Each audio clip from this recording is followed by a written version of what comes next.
Hello दोस्तों, आप सभी को जय मसीह की प्रेज़ द लॉर्ड। क्या भारतीय सेना में धार्मिक प्रचार की अनुमति है? क्या यह धार्मिक स्वतंत्रता का उल्लंघन है या सेना के अनुशासन की रक्षा? भारतीय सेना में धर्म प्रचार। दिल्ली हाई कोर्ट द्वारा एक ईसाई सेना अधिकारी की सेवा समाप्ति को वैध ठहराया गया।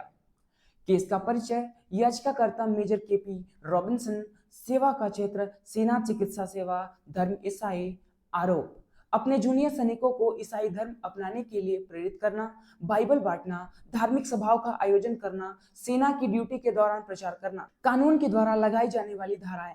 आर्मी एक्ट 1950 सेक्शन 21, किसी भी कर्मी द्वारा ऐसा आचरण जो सेना के अनुशासन और मर्यादा के विपरीत हो, अनुशासनात्मक कार्यवाही के अंतर्गत आता है। दूसरा, constitution of India article 25, freedom of religion.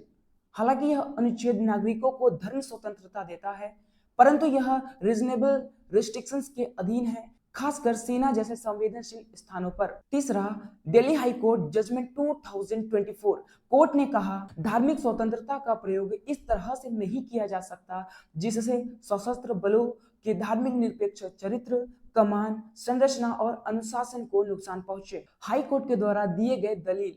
सेना एक सेकुलर संस्था है। किसी अधिकारी को सेना के अंदर अपने पद का दुरुपयोग करके धार्मिक रूपांतरण का प्रयास नहीं करना चाहिए। यह अनड्यू इन्फ्लुएंस है जो अन्य कर्मियों पर दबाव डालता है। केस की हिस्ट्री।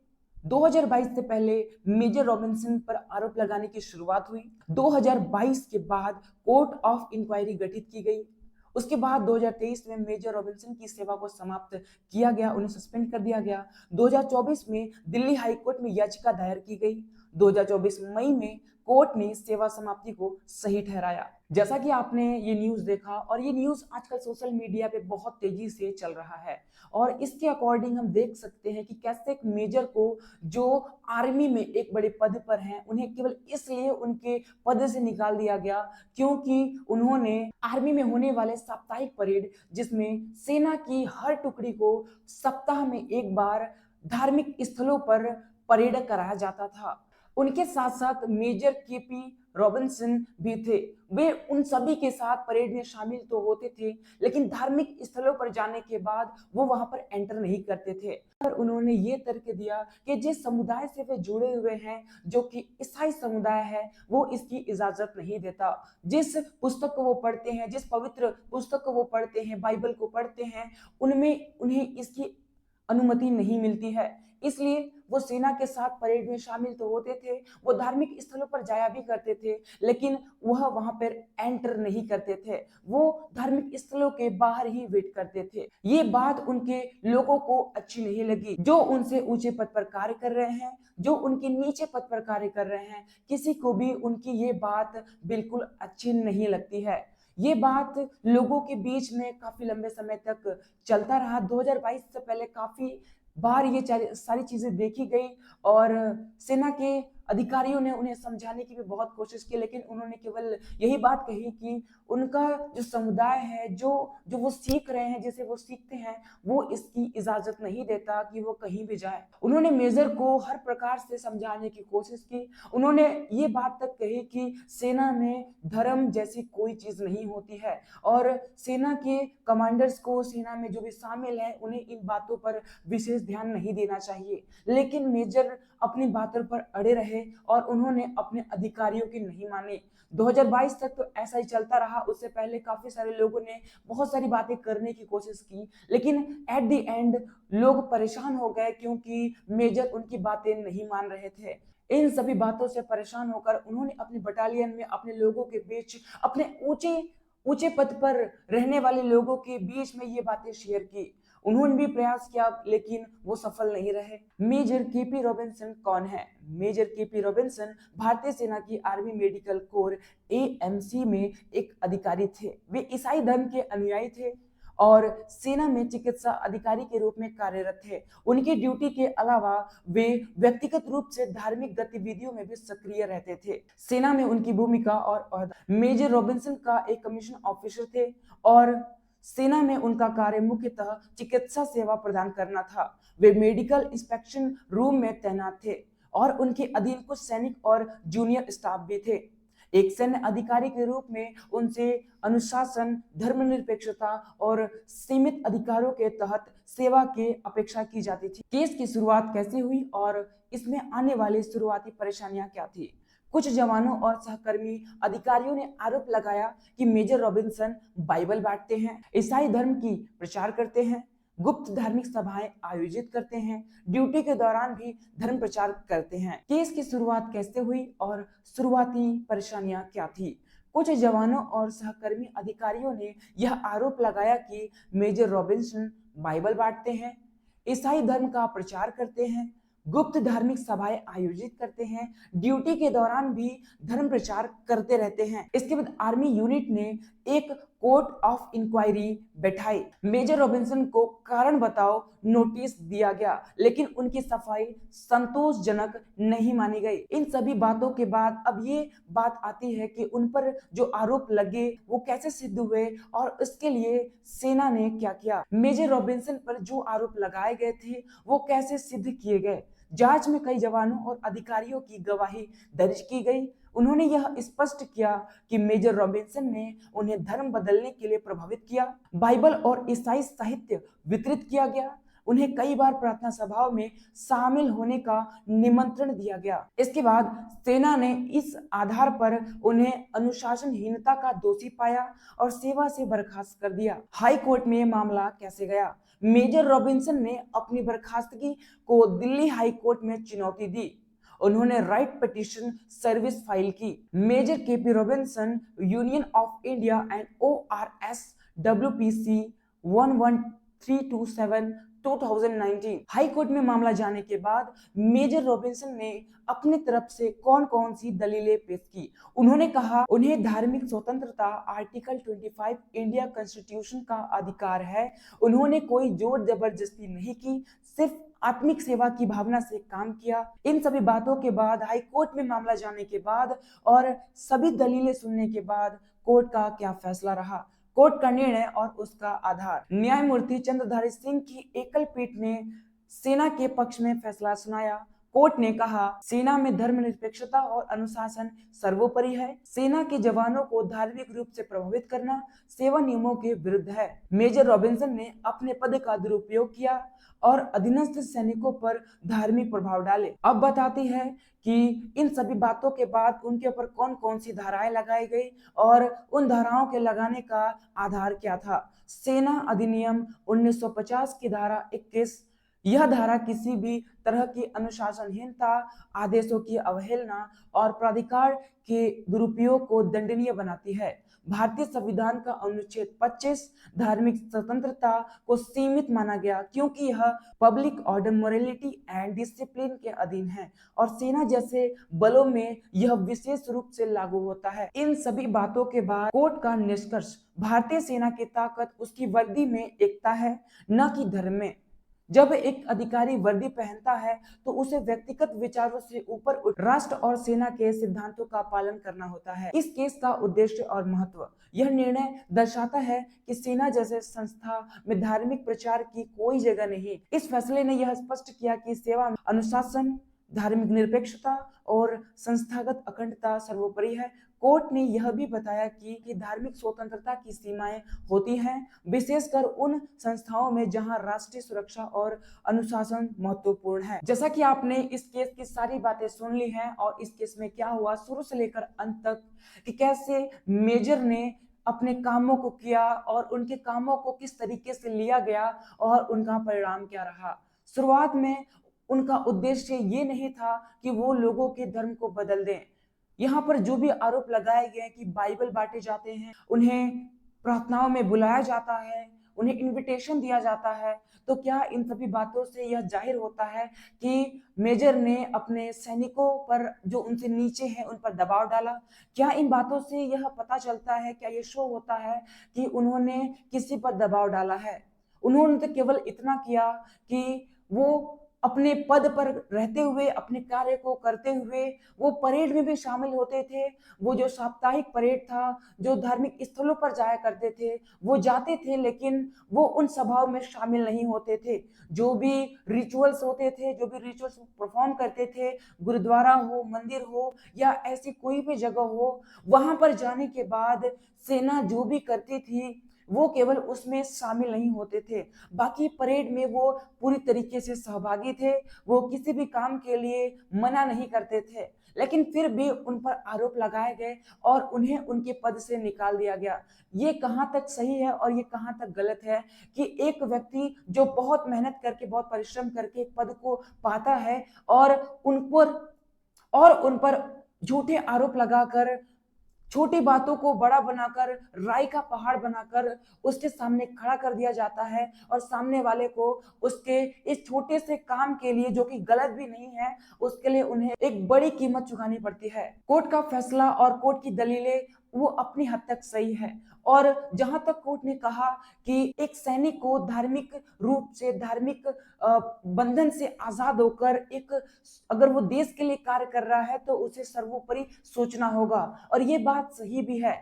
लेकिन हर एक व्यक्ति को उसके धर्म को चुनने का अधिकार है। अगर कोई व्यक्ति मुस्लिम है या फिर ईसाई है या किसी धर्म से रिलेट करता है, अगर वो सेना में जाता है, क्या उससे उसका रिलीजन पूछकर उसे एंट्री दी जाती है? जब मेजर शामिल हुए, जब उन्होंने अपने पद को पाया, तो उस समय भी सभी को पता था कि वो ईसाई कम्युनिटी से ताल्लुक रखते हैं और वो ईसाई कम्युनिटी के प्रति बहुत गंभीर हैं। लेकिन फिर भी सेना ने उन्हें नौकरी दी, सेना ने उन्हें काम करने का एक मौका दिया, सब कुछ जानते हुए भी। लेकिन इसके बाद भी उनके अधिकारियों ने उन्हें उनके पद से निकाल दिया गया। जैसा कि मेजर ने अपनी तरफ से अपनी बातें भी रखी और उन्होंने यह भी कहा कि मैंने किसी पर दबाव नहीं डाला है, ना ही मैंने किसी को जबरन धर्म को बदलने के लिए कहा है। मैंने तो केवल उन्हें उनकी आत्मिक उन्नति के लिए, एक ज्ञान के लिए उन्हें अपने साथ कर रहा था। मैं उन्हें एक अच्छी शिक्षा दे रहा था। क्या एक अच्छी शिक्षा देना गलत है? क्या लोगों को एक सही मार्ग दिखाना गलत है? इस केस से हमें यह देखने को मिलता है कि किस प्रकार से एक तरफी बातों को महत्व देकर पूरे के पूरे केस को बंद कर दिया गया। अगर दोनों पक्षों की बातों को सुनकर न्याय लिया गया होता तो हो सकता था कि उन्हें नहीं निकाला जाता। लेकिन वहां के जो भी अधिकारी थे, जो भी न्याय लिए, मैं उनके न्याय के खिलाफ नहीं हूं। उन्होंने जो कहा, उन्होंने संविधान के अकॉर्डिंग कहा, संविधान जो कहती है उसके अनुसार उन्होंने कहा। लेकिन हमारा बस इतना कहना है कि जो भी न्याय हुआ है, जो भी चीजें हुए हैं, सारी चीजें जांच पड़ताल के बाद की जानी चाहिए थी। क्या ये नहीं हो सकता है कि जो सेना के अधिकारी जिन्होंने गवाहियां दी हैं उन्होंने गलत कहा हो? क्या ये नहीं हो सकता है कि सेना के जो अधिकारी हैं उनसे जलन रखते हो और इस जलन के तौर पर वो उन्हें वहां से निकालना चाहते हो? हम देख सकते हैं कि आज के समय पर भारत में कई जगहों पर ईसाइयों को सताया जा रहा है, मसीहों को सताया जा रहा है, उनकी मान्यता को मानने के द्वारा उन्हें परेशान किया जा रहा है। जैसा कि हम मणिपुर केस को देख सकते हैं, बीते समय में मणिपुर में जो भी चीजें घटनाएं हुई, उन सभी घटनाओं पर कोई भी बड़ा एक्शन नहीं लिया गया। और अभी छत्तीसगढ़ में भी काफी सारी चीजें चल रही हैं, लेकिन फिर भी उस पर कोई भी एक्शन नहीं लिया गया। छत्तीसगढ़ के एक चर्च पर बजरंग दल वाले हमला करते हैं और सोचने वाली बात यह है कि बजरंग दल के साथ साथ पुलिस भी उनका साथ दे रही थी। चर्च को तोड़ने में, क्रॉस को तोड़ने में, उस पर चढ़कर उसका अपमान करने में पुलिस का भी हाथ था।